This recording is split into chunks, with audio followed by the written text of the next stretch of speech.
This morning, we start off our chapel chats for the spring semester with a proposal that I am glad that our president has agreed to. I made him an offer he couldn't refuse.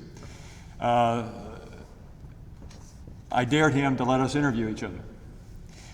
And these questions that we are going to ask, we have not shared. So it's going to be totally spontaneous, off the cuff, from the heart.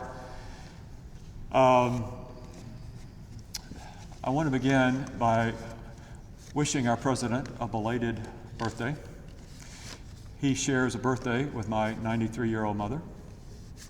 So happy belated birthday. He's not quite as old as my mother.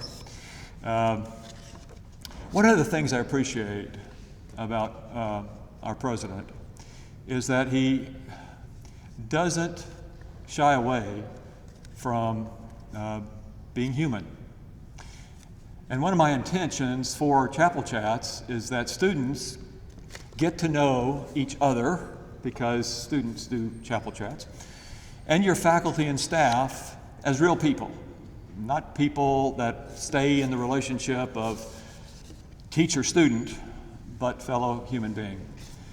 And especially is that true, I tell my FSL class that there are two transitions that I am concerned to address in FSL. One is a transition from high school to college, trying to do remedial skill work to help make college possible. And the other is from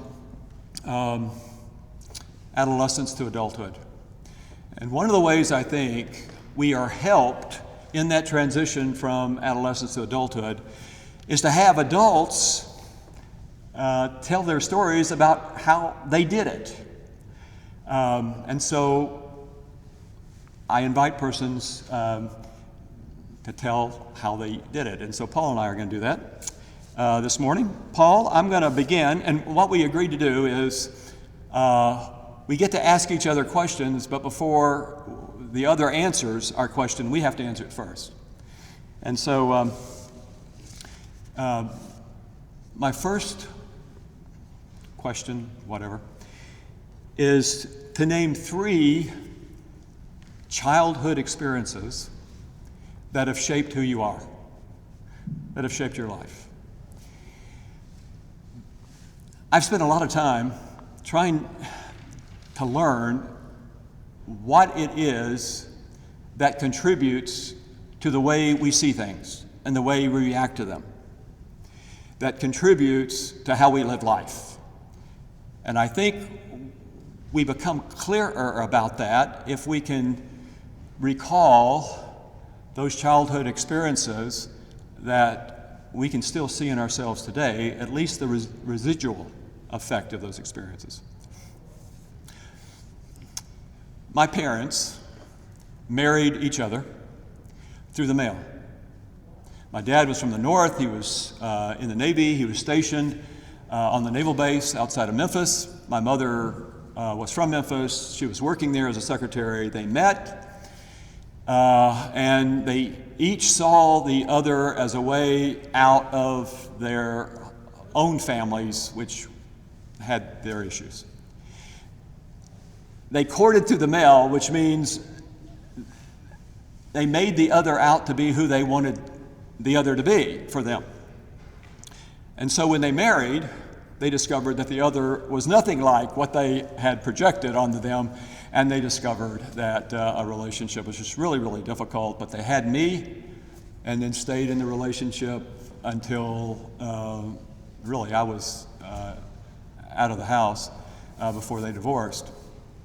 But I remember a lot of conflict, a lot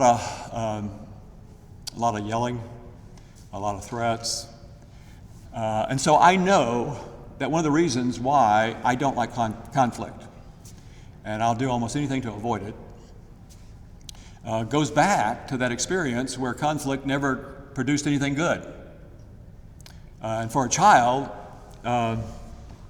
it created a body reaction that produced insecurity, a lot of anxiety. So that conflict, and part of what this is my number 2, part of that conflict had to do with religion. They were both raised in different churches, and it just seemed like inevitably their fights turned out to be religious in nature, in terms of one calling the other whatever, nasty. And so I grew up taking religion really, really seriously, because it was very serious in my home. And I'm sure that if you could trace back where my interest in religion and theology and eventually becoming a pastor, it probably has something to do with that early childhood experience where religion was really, really important. In fact, at the time, it was kind of life and death. The third experience of childhood that I think has shaped me is in Millington. You had the naval base, so you had the military. You had the business people in Millington, small town. My dad, after he got out of the Navy, came back to the area and worked as a civilian. He was a detective for the Navy. So he wasn't military and he wasn't town business. And so I grew up kind of in between, kind of in the middle, which made me never feel that I could take for granted that I fit in anywhere. And I think that not fitting in caused me to view both sides, or everyone, with a kind of analytical eye.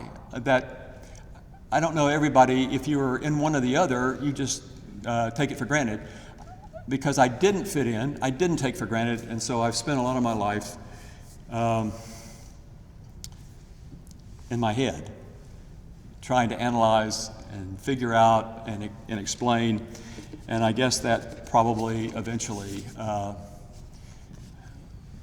when Paul gave me the chance to teach, has allowed me to do what I have always done my whole life, and that is to think, to learn, to analyze.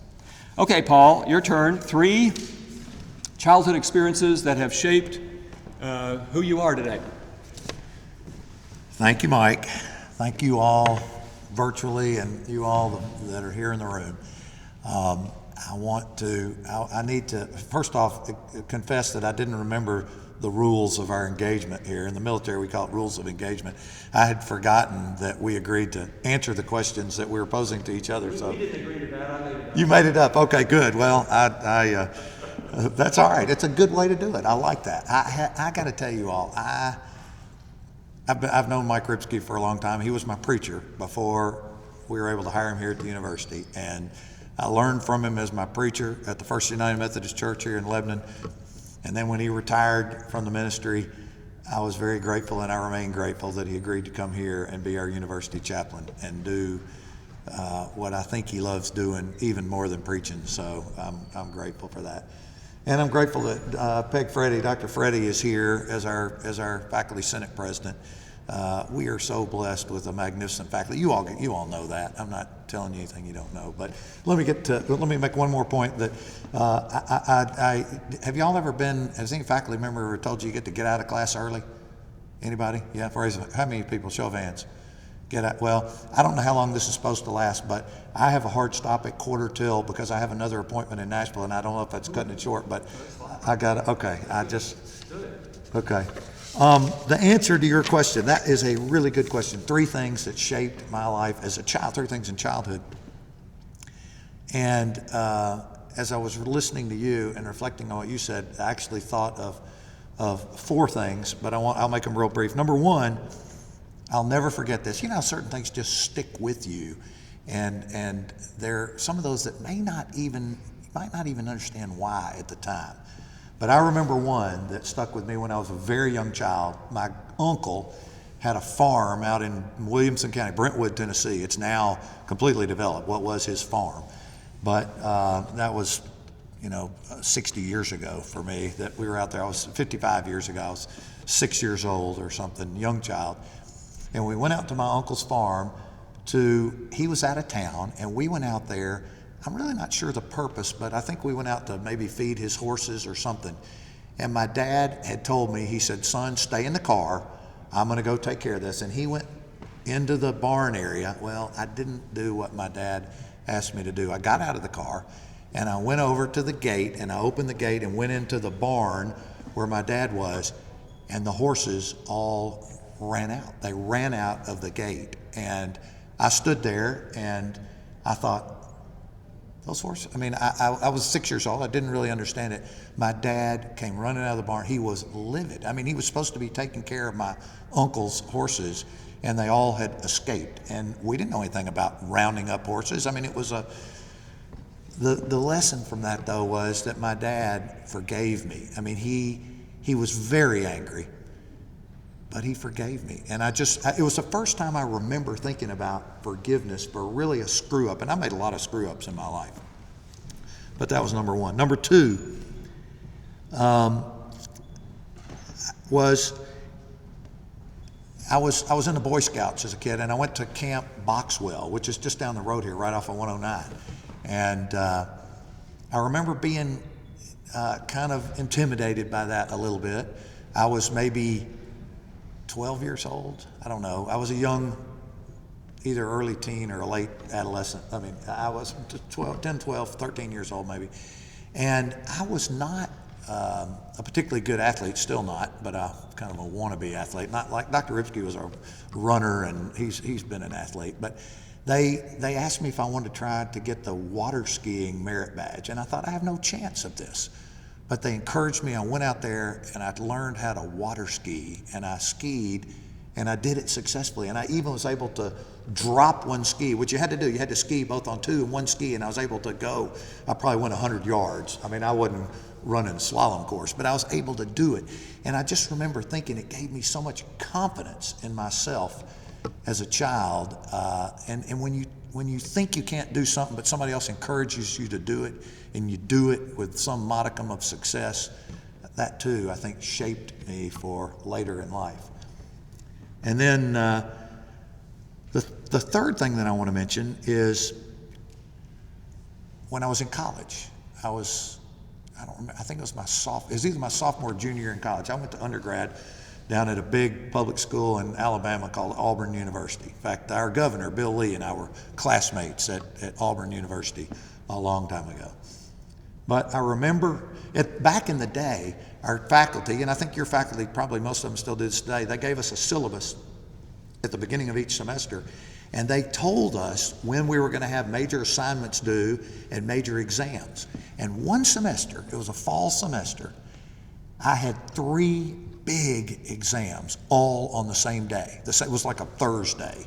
And I just remember thinking, I can't do this, because I was always a procrastinator. I would wait, and if I had a big exam, I would wait till the night before. Don't do that. Don't do what I did. I would wait till the night before, and I would study pretty hard, and I made pretty good grades. But I was a procrastinator, and I would wait to study till the night before, and I knew I couldn't do that and be successful with 3 big exams on one day. And so I planned out my schedule, and I prepared early for those exams. And I'll never forget this. It's kind of, y'all think this is silly, but I not only made an A, but I made a 100, a perfect score on all 3 of those exams. And the reason I'm confident I did it was because I prepared. I didn't wait till the last minute. I prepared early. And I think that was a lifelong lesson for me about the value of preparation. And then just the fourth thing, you didn't ask for, but I'm gonna, if you'll allow me out, when I got out of college, I was an early adult, I guess it still counts as childhood. I was right out of undergrad. My uncle passed away, not the same uncle whose horses I let out, a different uncle. And my grandfather, who was still alive at the time, was burying his son. And my grandfather had some dementia that was really, I didn't really recognize it at the time, but I remember going over to my grandfather's house, and he came downstairs to go to his own son's funeral, and he was wearing a suit coat and a pair of pants that didn't match the suit coat. I mean, he looked mismatched. And it would have been okay. I mean, it wasn't a big deal. But my grandmother, who was still living at the time too, she said, "Paul, would you go upstairs and see if you can find his suit pants that matched that coat?" So I went upstairs and I looked through his closet and I could not find it. So I came back and I said, "I'm really sorry, and so he went to the funeral of his son, and it was nice, but with a mismatched suit coat and pants, and everybody kind of looked at him funny, but he was elderly, and then later when we brought him back home, we realized he had on his suit pants, but he had another pair of pants on top of them. He didn't realize it. He didn't remember that he had put on two pair of pants. And, we kind of laughed about that, but it was the first time for me that I had the realization that we're all gonna maybe get to a point where we don't have our full cognitive skills. And it was just an awakening for me. And so those four things, each of those four shaped kind of my growth into past adolescence. So, do I get to ask you a question now? The first question that I asked, that I wrote down for Dr. Ripsky was, you, Mike, were a very successful preacher, and I know that personally because you preached to me and still do occasionally. But Mike was a very successful preacher in the United Methodist Church, and he had increasing responsibilities as he came along. But when he retired, you really didn't have to go to work. And I'm sure maybe you couldn't have done everything you wanted in the world, but you didn't have to go to work. And my question to you is, why did you choose to come back to work when you could have retired and enjoyed the good life? Why did you choose to come back to work here at Cumberland University? And I can't really answer that question because I've never had that opportunity. In fact, my CPA told me I'll have enough money to retire about 5 years after I'm dead. So I didn't have that option to retire. So I can't give you my answer to that question. But would you answer that question?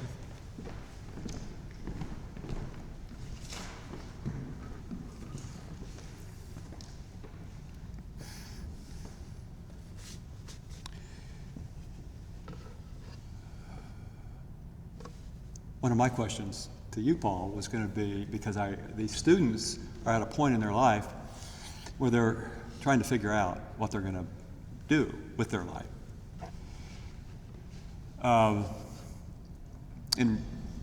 In religion, in the church, we call it a sense of call. Do you have a sense of what you were made to do, given who you are, your life experiences, your gifts, your talents, your abilities?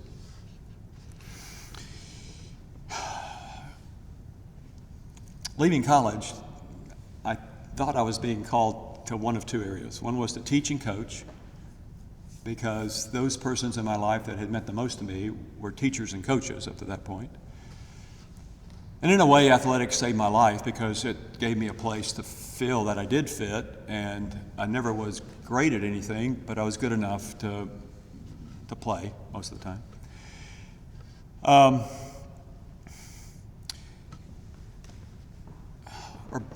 I had begun to think about the church and being a pastor, although my image of what a pastor was and did, who a pastor was and did, never quite seemed to be who I knew myself to be. But when I graduated from college, I was still on the journey figuring out what I believed.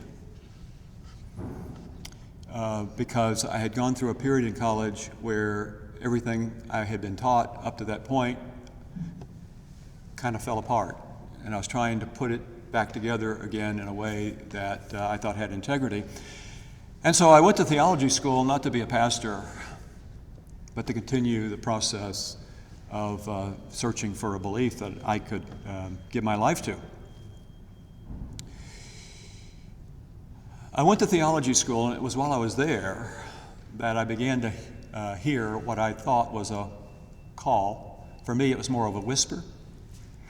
to the church's ministry, and it came because I worked in a church that it was a Presbyterian church, in fact, and I said, it was a church in downtown Atlanta, and it had a ministry to the city, and I just said, golly, I could do this. And I hardly thought the thought when I got a call to come back to Memphis to join a church staff in Memphis. But I never quite felt a fit in the church. I remember a conversation I had with God driving the U-Haul truck from Atlanta to Memphis. And it went something like this: God, you know what you're getting. I don't think this preacher-pastor thing's going to work. You know who I am. You know I've got my questions, and I'm not going to stop asking them, and I'm going to torment my church members, getting them to wrestle with those questions too. I'm not going to pretend I have answers that aren't real answers, and anyway. I kind of always felt in the church that it just wasn't totally who I am. Part of that is that I'm not an extrovert. And if you're a pastor, you need to be an extrovert. In fact, I had an associate pastor say, "You don't like people, do you?" I said, "No, I like people. I just am a better person when I'm not around them all the time. I have to have my alone time, my solitude time, my thinking time." And so there was a part of me always in the church that I sure would love to be on a campus where I could ask and pursue those questions without being afraid that I was going to get run out of town, burned at the stake for being a heretic. In fact, I interviewed for the chaplaincy at Emory University. And there was a time when I thought I might be appointed to West End United Methodist Church, which is right across the street from Vanderbilt University. That didn't work out. And so I'd kind of given up on ever being a chaplain, ever being on campus, being to teach. In fact, if I had one regret, the older I lived, it was I didn't hang in there long enough to get a PhD, which you need to teach. I didn't think I was smart enough, to be honest. But as I came after 40 years of being a pastor, it just so happened that Paul was the chair of our administrative council. He was being interviewed. And I don't know whether he actually did this or not, but kind of jokingly, I said, "Paul, why don't you tell the interview committee that if they like you president, you'll create a university chaplain position?" I don't know if he said that to them, but when he became president, he created a university chaplain position, and in retirement invited me to come and do what I really feel like probably is a better fit for me, because the church drained me. It took a lot out of me. Again, because being an extrovert just doesn't come natural for me. I don't like raising money, which you have to do in the church, and I don't like dealing with personnel issues. In fact, the most hot water I ever got into had to do with personnel issues, which is one of my questions for Paul, is how he survives all of that. So anyway, that's kind of where I am, and I'm really grateful, Paul, to have this late in life opportunity to do, for the most part, what comes natural for me. Using Zoom doesn't come natural for me, but being with students does. Do you want to answer that question, or you want me to give you one? No, give me another one. Give you another one? Okay, again, because of where our students are, when I look back on my life, I can't say that I was in total control of it. Doors, the way I vision it, is doors open for me that I didn't even know were doors at all until I got close enough and I saw them. And then as I got closer, I saw they were open. And as I got closer, it's like they sucked me through. It's not like they were in my 10-year plan. It wasn't like I made a big decision. It was like, of course I'm going to go through that door. It's kind of like my coming here. It wasn't, I had given up on the dream of being on campus. And it was one of those surprises that I'll always be grateful for. And so as I go back and look over my life, a lot of what I ended up doing and where I ended up going, I can't take total credit for. Now, in my tradition, we might call that providence, that there's something at work willing our best, willing our good, if we will surrender to it. Okay, that's kind of the way I make sense out of how my life has gone. Paul, can you identify with that at all or not?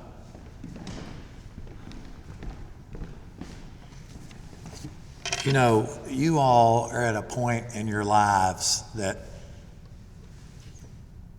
as people like Mike Ripsky and I get older, Peg Freddy's not old, but she's probably a little older than most of you all in here, but it's interesting to think back about doors that have been opened in your life and doors that have closed in your life. And it's also interesting to think about whether you could go back in time and do it over again. Number one, would you do that? And number two, what would you do differently? And in fact, I remember reading a philosopher one time who talked about that he believed that we all have that opportunity, that you can go back anytime you want. And when you do, you don't remember that you ever went back. You show up. So it could have happened. Each one of you all could have been old like me and Mike Ripsky, and you don't even know that you're now back living a life that, because you don't remember when you were old like us. So I don't know. That's an interesting philosophy, but we got at least one Presbyterian in the back. Didn't you say in the orange? Aren't you a Presbyterian? She's on her phone. She's not listening to me. But are you a Presbyterian? No. Yeah. Who's a Presbyterian? Yeah. I go to a Presbyterian church. Yeah, you go to a Presbyterian. Well, you know, John Calvin, who founded the Presbyterian Church, he believed in predestination, right? And so everything was predestined. I don't really necessarily subscribe to that. I think that you make your own opportunities, and you got to be prepared and ready to walk through those doors when they open. Sometimes opportunities present themselves, but they only really present themselves to the people who are ready to see them and take advantage of them. I can't imagine how exciting it must be to be at your point in life again, in your 20s. And I'm now in my 60s. So think about 40 years ago for me. Well, I mean, there was so much opportunity in front, and you all have so much opportunity in front of you. They say that most of the jobs that will be in existence 10 years from now don't even exist today. Now, I mean, some of you may be studying something very pragmatic, education or nursing or criminal justice, and you'll get good jobs in those fields. But some of you may be studying things that you don't have really any clue what you might be doing once you graduate, and that's okay. There's still a lot of value in a college degree. I'm going to say you need to get all the education you can, and you'll be ready. You'll be prepared to use that when doors open for you. And for me, I'm kind of like you. I mean, doors. I've been so blessed my whole life to have doors open at the right time. Vocational doors, personal doors for people. And ultimately, it boils down to the people. It's the people you meet. And that, to me, is one of the main values of going to college, is the people you meet. Maybe somebody that's sitting beside you right now that will someday do something that will involve you. Maybe, you know, a lot of people meet their spouses or their lifelong friends when they're at college. I know that was, I did. I still have lifelong friends. Yeah, y'all are pointing at each other. Y'all know, I mean, you're going to have opportunities to work together maybe in the future. I've recently hired a guy that works here at the university now with me. We've been friends for decades, but we first got to know each other when he was still in college and I was just out of college. And so anyway, did that answer your question? I talked a lot. Thank you. Oh, it's my turn to ask you one, right? So, Mike, what you know, you and I are both not at the beginning of our careers. Maybe we almost can see the light at the end of that proverbial tunnel. Hopefully we both have a little bit of time left. But what do you most want to do or accomplish in however many years you have left that you haven't done or accomplished yet? What do you most want to do or accomplish? And I'll answer that question my answer to that question is, the thing that I most want to do and accomplish now has nothing to do with anything vocational. I've already way exceeded what I ever thought I would be able to do vocationally, but I now have 6 grandchildren. And what I want to do is I want to be the very best grandfather I can. And I had 2 really good grandfathers in my life for a long time. They both died in their 90s. And I told you about when one of them buried his own son, but I want to be the very best grandfather I can possibly be. And that's what I look forward to accomplishing and doing in whatever time I have to.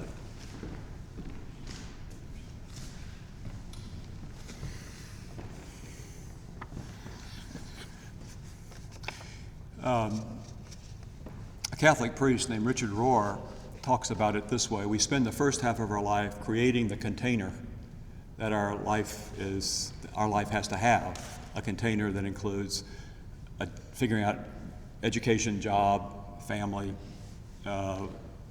house, kids, their college. But then the next half of your life, he says, you do look at other things that at that point in your life feel as important, if not more important, than what you thought were important earlier. And so, like Paul, I don't have a bucket list.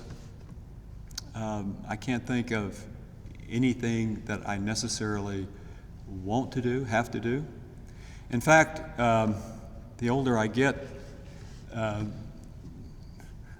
I don't know whether my energy is tapering off, but I can be happy not doing so much, which I did earlier in life. Like Paul, relationships matter, and I have grandkids. I have grandkids too. And so for me, it's nurturing those relationships. If I were to describe my calling for this stage of my life, in the Bible, there's a man named Barnabas. It means son of encouragement. I'm assuming he got that name because he was good at encouraging people. I think we all need to have a cheerleader or cheerleaders to encourage us, because life has a way of telling us what's wrong with us and what we can't do, and we need somebody to tell us that we're good and that there's a lot that we can do, because we doubt that. And so I see my role on campus and in my family being an affirmer and an encourager. I just think criticism comes so easily, so naturally, and it's a toxic air we breathe. Okay, Paul, before you take off, you said they were excited about this part of their life. I've not sensed that. I've sensed a great deal of anxiety and apprehension. And I read something the morning of February 1st in what's called the AP Morning Wire. And I read it and I said, yes, they hit the nail on the head, because they agreed with me. No. This is what I want you to respond to this. Okay. Because I'm starting out saying I agree with it. I don't know what to do with it.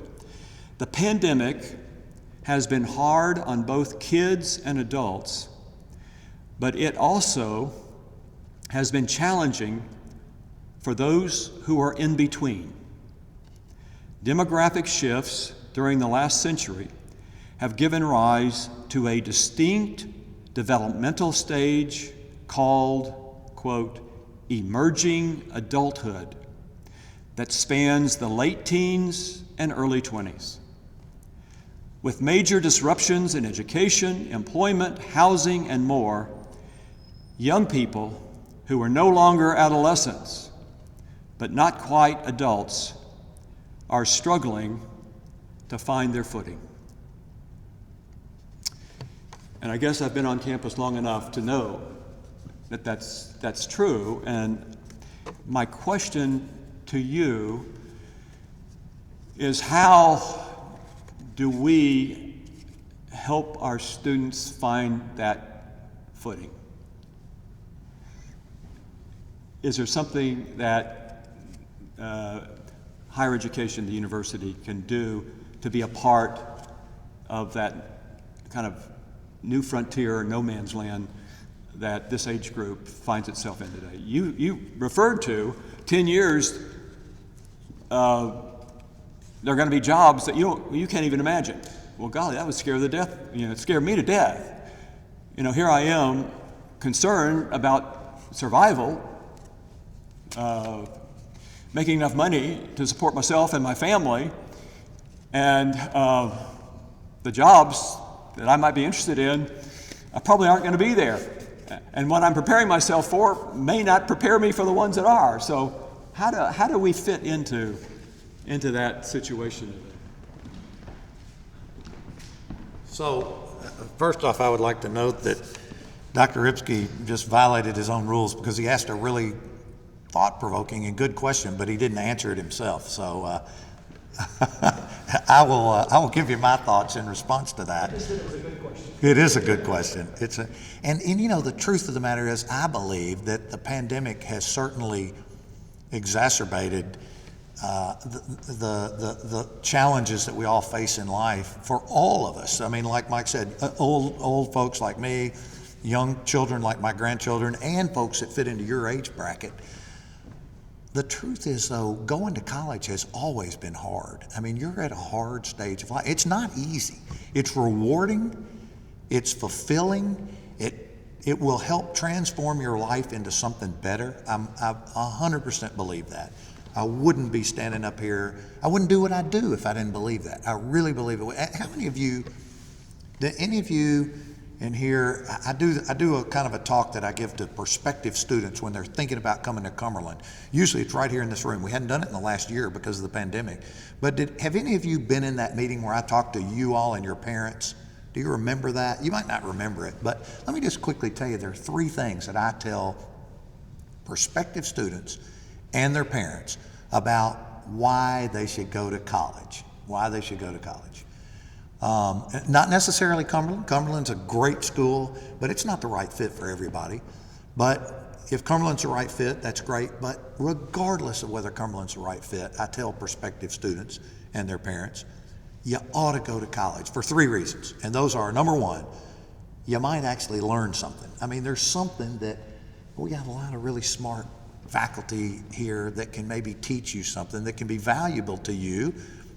If you choose to go into accounting, for example, which is a great career, any accounting majors here? No? Well, are you an accounting major? No? Okay. If you choose to go into accounting, you need to learn something from Dr. Haley. Mary Louise Haley can teach you something about that. But regardless of your chosen major or pathway, you might actually learn something. That's number 1. That's the least important reason to go to college, in my view. The second least important reason, or the second of the 3, is that it really will, on average, transform your life financially. I mean, all the data will show, and you can look this up. For those who have an earned college degree, on average, they earn about $20,000 a year more than those without an earned 4-year baccalaureate degree in something.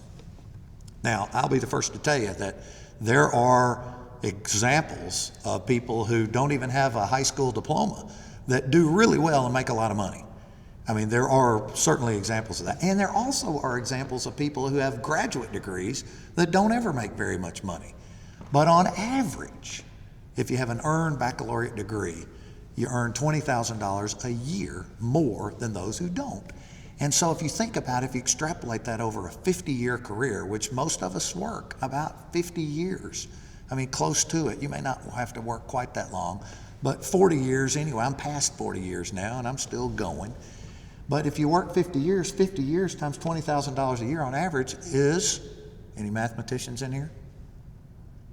That's $1 million. $20,000 a year times 50 years is $1 million that you'll make more than somebody without a college degree. And $1 million, even in today's terms, can make a difference, not only in your lives, but in the lives of your progeny.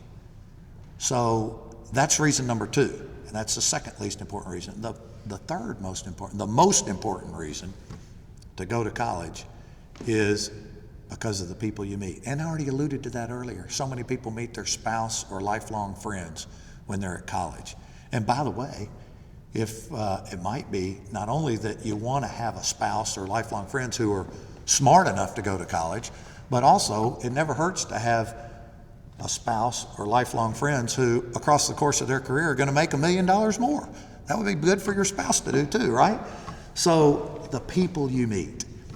And I think that as you all think about what the future holds for you, these are tough times, and they have been exacerbated by the pandemic. But my answer to the question, back to the question, is someday, and hopefully in the near future, maybe even later this calendar year, we're going to be looking at the coronavirus in the rearview mirror. It's not going to be in front of us forever. We're already doing better now. Some of us, I was able to get my vaccine last week, the first of the two. We're going to be vaccinated. It's going to be in the rearview mirror for most of us before long. Just like the pandemic, the Spanish flu of 1918. I mean, it wiped out a huge percentage of the world population back in 1918, over 100 years ago now. But it's talked about as a thing of the past now. And this will be too. So you've got to persist, is what you've got to do. We can't have the traditions. We can't do the things we love to do. You can't even have get-togethers. You can't get together with your friends and your family. We can't have weddings and funerals the way that we are accustomed to and the way we love to have them today. We just can't. You all are all sitting here in masks. It's awful. They're uncomfortable. They're no fun. You see your friends and you see them and you smile walking down the hall. You can't even tell if they're smiling back at you. Although we've all gotten better at that because we can see it in their eyes now. But it is hard. This pandemic is hard, but it will be in the rearview mirror before long. So you got to persist. You got to persist is the answer, and we're going to persist. That's my answer to the question. Yeah. This year is my college's 50th reunion, which tells you a little bit about how old I am. And I'll always value my college experience because it changed my life. I wouldn't be here and wouldn't have done what I did if it hadn't been for my college experience. This gives those of you who haven't ever experienced a chapel chat a little taste of what one can be. Next week, there are 2 chapel chats, one on, well, there are 3 really. Those of you who are in Tuesday's class, there'll be a chapel chat on Tuesday, and then there's another one on Thursday. The one on Thursday will be an interview with the bishop of the Roman Catholic Church in the Nashville diocese, which is really a big deal and a big position. I hope you're able to come. Thank you all for coming and being so attentive. Go in peace.